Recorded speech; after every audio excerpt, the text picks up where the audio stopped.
Mga kabukid, nakatapayan pa mga kabukid. Ngalan ni siya og wasay. Gitawag ni siya og wasay mga kabukid o wasay kay mura siya gatsa. Gitawag mo ni siya og hammer oyster mga kabukid o aks-aks. Sa dagat ni siya mga kabukid ato ni siyang lutuon ron. Lami pud kay ni siya sugbaon mga kabukid. Sa pagsugba mga kabukid, magbutang taog sim o atop dia sa baga. Ato dan siyang ipatong mga kabukid. Kaya kung atong idiretso sa baga, masunog ang iyang shell mga kabukid.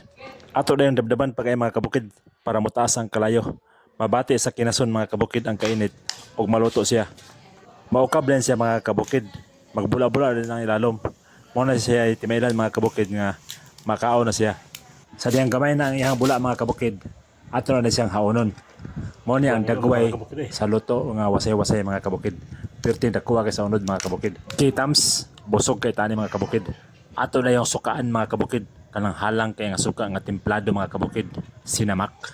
Ato na din ihungit mga kabukid. Namnamo na to ang kalami niya mga kabukid.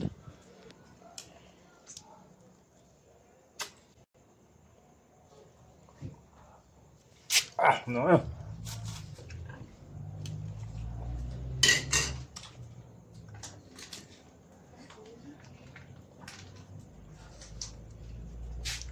Atong ligoon sa templado nga suka mga kabukid. Puno kay siya og protina mga kabukid.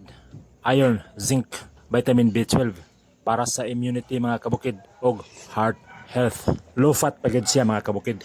Perting lamia kay sa nabilin nga sabaw mga kabukid nga adunay halang-halang gamay. Dili ta makapanampit sa kalami mga kabukid. Dako kay ang unod mga kabukid. Puno kay akong baba.